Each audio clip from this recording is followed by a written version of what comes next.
We find that we don't have any heat when we're adjusting our heater control here. So as we adjusted this, we didn't have any heat coming out, or very little, when we were adjusting our control. Under the hood here, if we come in and we check, these are our two lines that are going into our heater core. That's where your heat's coming from for the cab when you're adjusting that control. So if both of these are hot or warm, then you don't have a plugged heater core, and you've got your coolant flow in and out of there. So that's not the problem, which is good news, because that's a big job tearing the dash apart to repair that. This is your blending door actuator for your heater door, and it'll have two Phillips screws in it, one there and one there. And this is going to be hard to get out. There's no two ways about it. When it goes up in there, it fits up in here. This will fit onto our white rod. That's what changes the position of the door. And there's where one of the screws goes, and here's where the other screw goes. If we take a look at our positioner there, it's got some marks on it and stuff.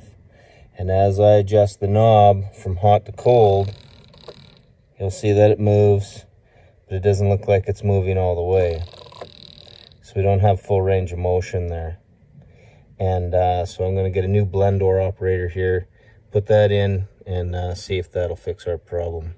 Changed out the blending door actuator motor here. That's the old one. This is a new one we got.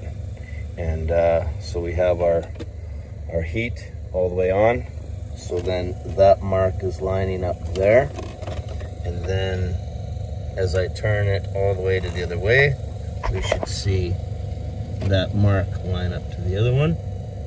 And then if I turn it in the middle, we should see the mark line up in the middle. So we've tested it before we bolt it back up, and it should be good there.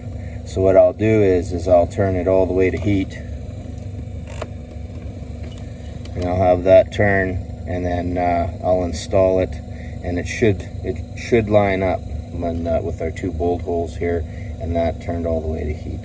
It's going to be pretty slow going installing the new actuator there, because you pretty much need one of these to be able to fit in there to get the farthest one, where you hardly have any room between here and there.